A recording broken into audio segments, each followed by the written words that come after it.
And we've been driving around scouting and looking for some other opportunities. I want to take a second and kind of show you this location right here. You know, what you basically got right here is we got us a blackout pop-up. And it's a big pop-up because we need a lot of room for us and camera guy, and sometimes there's even 3 people in there. And as you kind of walk over here and look at it, this kind of is the epitome of what we like to do when we look at pop-ups and setting them up. Right now we got cedars and old brush in front of it, and we build that on there to kind of create a 3D look and cover it, make it blend in very naturally in that type of situation, especially if you plan on hunting it very fast.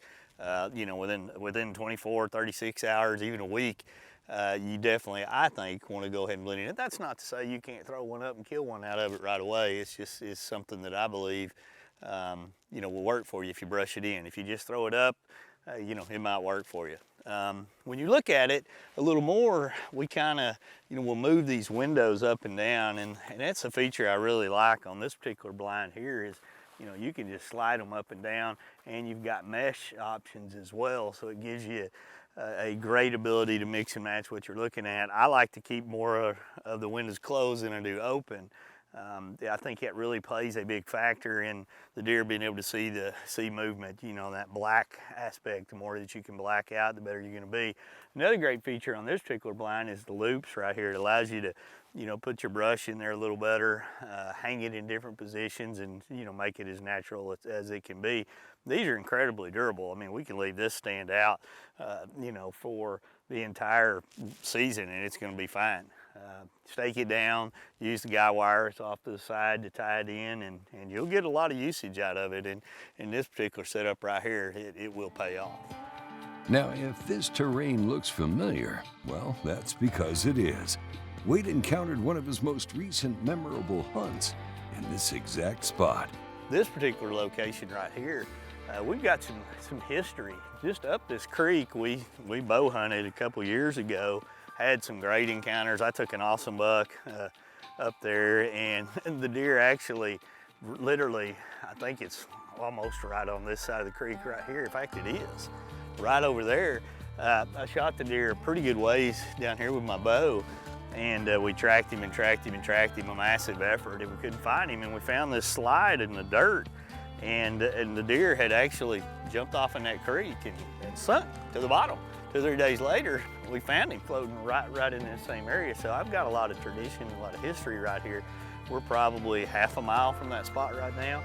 A lot of deer come over here. There's a low water crossing, a deer crossing right here. A lot of them bed up here. So it's a good pinch point area for a lot of different things. Some of these oaks will drop some acorns here as well. So you've got a little perfect scenario. And for me, I've got history right here. When we return, Wade sets off to hunt in that ground blind to see what shows up. With temperatures in the 90s, Wade is off on an afternoon hunt here in central Texas, near a creek just off the Colorado River. This shaded area along this creek bottom has proven itself in the past to be the place to be in these conditions. This is the stink stick right here. You can see it in there, and I just basically unscrew it and open it up right there. I'm gonna leave that hanging on my backpack, but you know, your shoes, a lot of times you're always carrying stuff in, and I tend to just put it, you know, back and forth like that on there as I walk in. I've seen many times, you know, rubber boots. A lot of guys wear rubber boots, and that's great, but when it's 105 degrees outside like it is right now, I don't like to wear my big rubber boots as much. My feet sweat so much, so I'll go this route right here, and it works good for me.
It's just a matter of what time will they get up.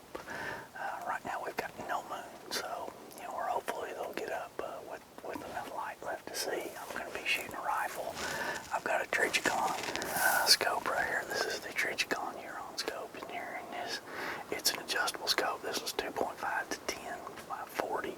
They make a 3x9 also. That'd be great for this type of situation, and you can adjust your magnification, but in this type of situation here, about 4 is the most that I would want to be magnified on.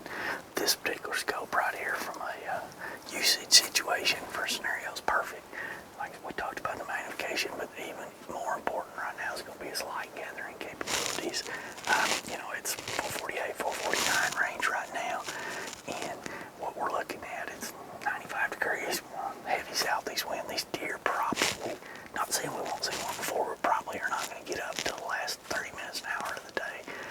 You want to be able in these low light situations to gather light. You got to be able to see your crosshairs, be able to put them on the target, and we can probably hunt till right about 7:28 right now. This is going to be our legal shooting time, so that scope's going to be a huge advantage in what we're doing inside this pop-up right now.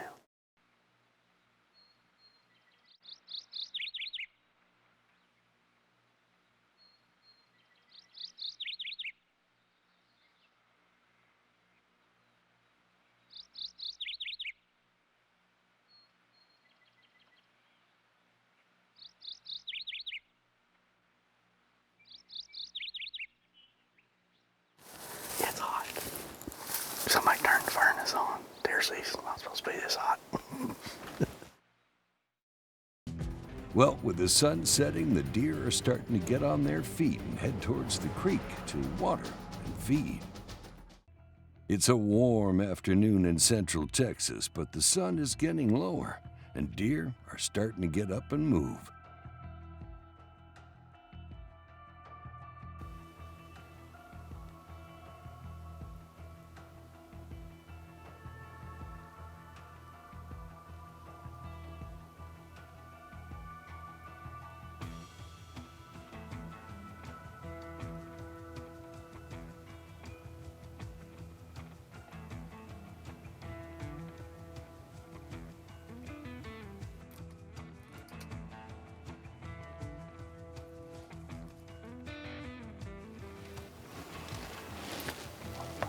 Just get across there real fast. I only got a glimpse of it, but it's really wide. Definitely a shooter, but he was in that thick brush the whole time. He went that way. There's 2 other smaller bucks out here in front of us.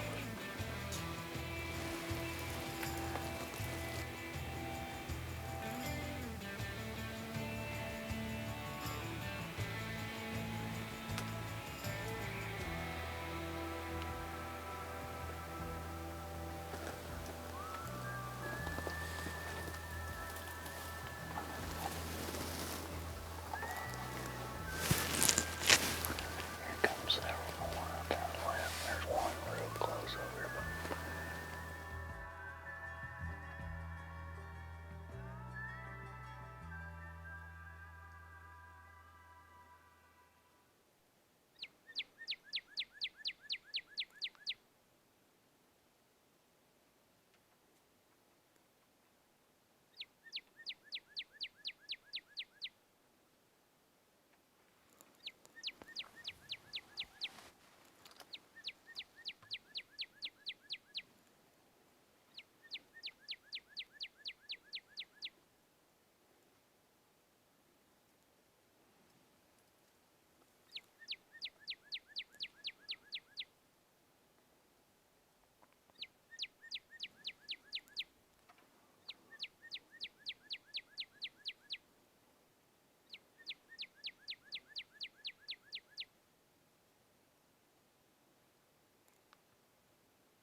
As typical this time of the year, the last hour of the day is key as the deer start to get up and move around. When we come back to Yamaha's Whitetail Diaries, we'll see what else passes by. Now, earlier in the hunt, Wade had glimpses of a big framed buck in the thick brush passing by towards the creek. Now that buck has come back down into the shaded area in front of the blind. You good?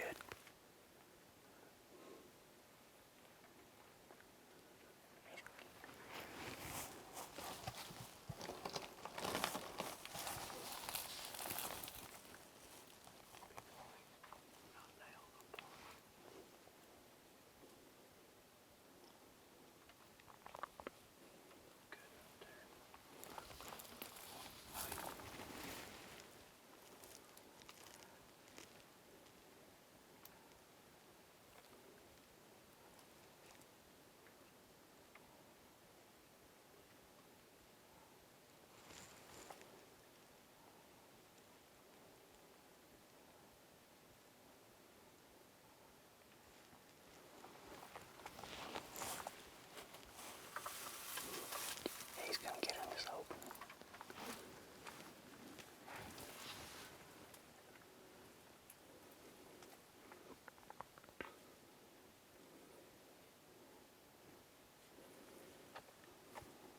Got no shot.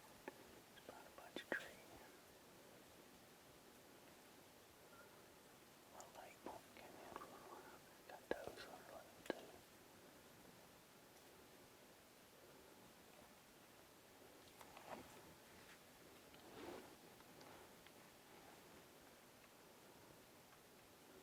Got a deer behind him.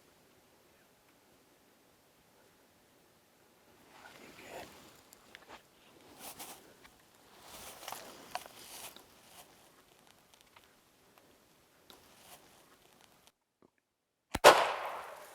Smoked him. Wow, we saw that deer. We saw that deer a little bit earlier. He came by, I mean, literally an hour ago. Really surprised us how fast he came by. And he walked down, and I assume he went down to the creek. You can see all the tracks that are down there where we were and where we came up. And he kind of disappeared going that direction. And you know, he just kind of appeared and came back that direction, just kind of walking down that same road, but got a little closer there. I could get a shot. Jeff couldn't get a shot of him on video. I could get a shot, and that's when your hands really start to sweat. I mean, we smoked him right there. And you know, like I was saying earlier, having an optics that you can dial it back and forth on makes all the difference in the world, because that's going to give you your chance to, you know, in this thick cover, I don't need to be zoomed all the way up. Zoom it back out, and I had a good sight picture. There was actually a little buck that had come into the record rack block that we had out there behind that, and he kind of pushed off, and he finally, Jeff goes, yep, I got him. And then I didn't have him. He got behind this tree that actually went down and cleared a shooting lane and dropped him right there. I mean, in his tracks. That is a absolute giant right there. That is a stud. And he's got like a mainframe 10 with big brow tines and a couple little coffee cup kickers off the side right there. I mean, we done made backstrap and stories right there. Wow. And I mean, it's like 95 degrees today too. Hot, hot, hot, hot. I mean, did you see those times when he raised his head? That's what I'm talking about. He raised his head and was looking good. You know, we use those record rack blocks a lot for, you know, both, you know, game surveys, supplemental feed, you know, get deer into hunting areas like this. And we'd had another deer come in and got on that block, and of course I'd already seen him, had my heart set earlier, didn't know if he would come back, but I don't know if he was going to that block or if he was going to work his way just back out, because when we saw him early, an hour and a half ago, he came in and he just like straight down to that creek. And you know, when he come back, he kind of looped, but you know, getting downwind of that block. And that block, man, those blocks have such a cool flavor. You can see deer, you know, kind of homing in on them. They get right on them. So that was cool. I'm ready to go see him. Normally after I take a shot, I'm pretty spun out, nervous, and jacked up, and doubting this and doubting that. But I don't have much doubt on this one, because I can see him. He is right out there in front of the blackout pop-up. So when he's on out here, we get our hands on him pretty quick. That's pretty awesome. That's a neat spot. I mean, you can see the creek right here behind us. I mean, it's just right here. And, you know, we've flown this creek before. We've bow hunted back up there. I mean, it's just a neat area Had those button bucks come by and preyed a little deer out in front of us. Golly, look at this buck here. I mean, we can see all up in this flat here, past this 2-track. Goodness, look at this buck. I mean, what a giant. Look at this old tree stand right here too. I mean, that's a monarch of a buck right there. Look at that. I mean, look at those tines on him all the way out there. Those brow tines are so cool. They both kind of sweep backwards right there. He's got 10 points. He's actually got 12 points if you look at it, counting those kickers right there. I mean, that's a stud right there. That is a stud. God, thank you, buddy. I always get speechless when I get up by some of them. I mean, that is just a stud. Good mass all the way around. You know, when you set in pop-ups like that, and you can, you know, you got to think about what the deer are seeing and kind of keep some of the blind. I mean, I see some people leave every window open. I think that gets you in a bind when they do that. And we always brush them in and close some of the windows and really think about where those deer are coming to feed, or, you know, we may have feeders out in front of them in some places, maybe water, maybe, you know, just big bedding areas. This is a combination of everything. We've got a little bit of everything right here. And I mean, he died up underneath what's probably I don't know, a 30-year-old tree stand right there, been hammered in with nails. I mean, no telling what kind of stories are up there in that tree right there. His ancestors have walked around in these bottoms for a while on this creek. That's too cool. Thank you, buddy. Thank you, sir. That's an old deer right there. Congratulations, Wade, on that buck and entry into the Yamaha Whitetail Diaries. Hey, if you have a question about hunting whitetail deer or want to share a hunting story, email us at info@whitetaildiaries.com. We'll see you next time here on the Yamaha Whitetail Diaries.